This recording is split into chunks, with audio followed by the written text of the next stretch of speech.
At 6'4", Ollie Peak was undersized for a center, but he made up for it with his strength, toughness, and efficiency.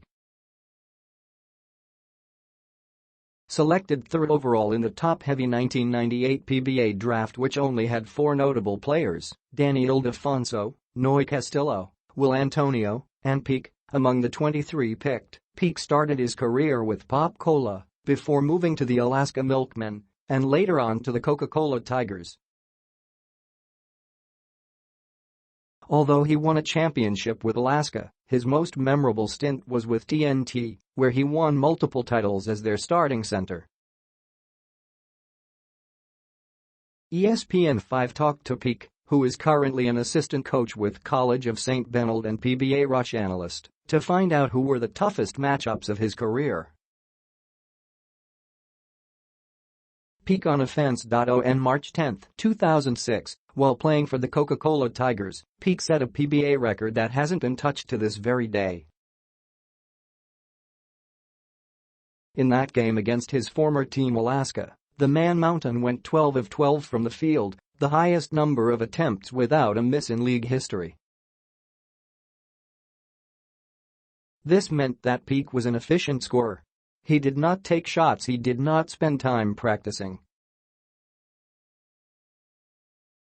Defending him was always a chore because of his wide frame, but there were a handful of players that gave him some trouble. Freddie Abuta was a tough defender, and so was Benny Cheng. Peak said of the stoppers most known for their stints with San Miguel Beer and Ginebra. The funny thing about these guys is that they were not as big as I was, but they knew how to position themselves, especially for Freddie Abuta. Benny Cheng, on the other side, was just physical.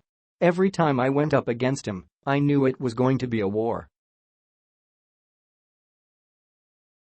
Peak also mentioned that he also found it difficult to score on Dennis Espino, who was tough and deceptively athletic.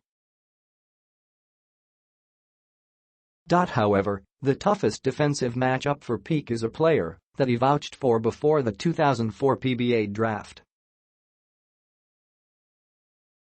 Later on, when I got into my late 20s, when I was still with Alaska, there was this guy who we were considering drafting at that time.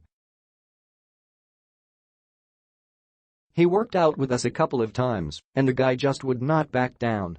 He was giving me fits. Coach Tim Cohn asked me what I thought, and I said we needed to draft him, Peak recalled.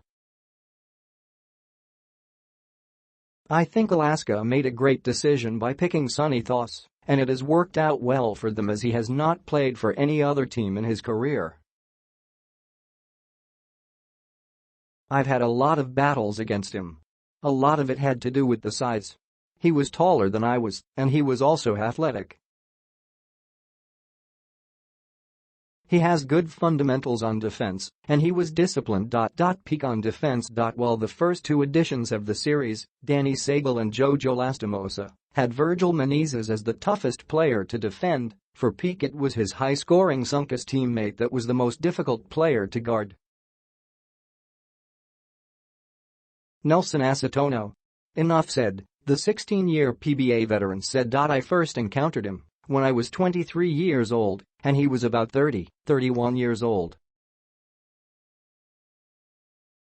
He was still in the prime of his career. We became teammates, and I tried to study his moves, Peak recalled. With Nelson, everybody considered him a power forward, but he was only about 6'3". In comparison to the other bigs, he was smaller, but he's so talented. His prototype can still play in the PBA today.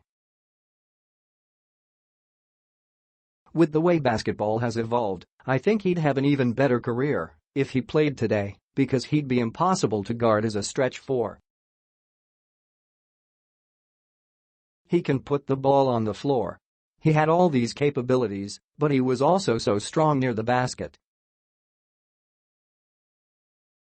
With the illegal defense still in full effect during Acetono's heyday, defending him from way outside for a center was close to being impossible. The bull could get to any spot with ease and had an array of shots to fool even the best of defenders. I remember this one play when he went up for a layup. I challenged him, and I thought I was going to block it, then all of a sudden he just went around my hand for a finger roll. He also got me with those shots under my arm. Man, that was embarrassing, Peak added. Toughest matchup. Although Peak faced his toughest matchup late in his career, he has no doubt that he would have a tough time against this player even during his prime. I wish I could have played Junmar Fajardo when I was 25 or 26 years old, Peak said. At the time we matched up, I was already 38 and was already slowing down. I was on borrowed time, actually.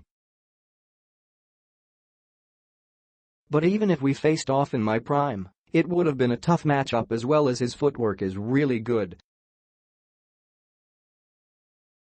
He has all the tools on the low block.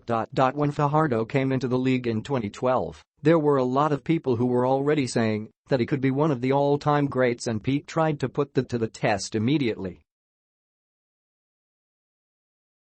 Whenever a big guy comes into the league with all that buzz around him, the first thing I want to do is test him. Of course, I'm competitive and I want to see for myself just how good he really is, he recalled. The first time, he was solid but not dominant. But when he started polishing his skills and the Beermen started surrounding him with players that really complemented his style of play, at that time, I told myself that it was only going to be a matter of time before he dominates the league. Peak added that Fajardo is tough to defend as he has a variety of post moves and knows how to throw his weight around. The Kraken also has good hands as he catches passes well and can score on jumpers.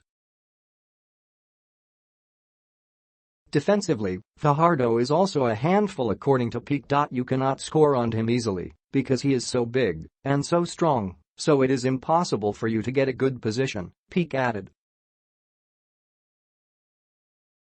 But I'm happy I got the chance to go up against him. Of course, it didn't feel this way back when I was playing, but looking back, it was a pleasure seeing him evolve into the player that he is today.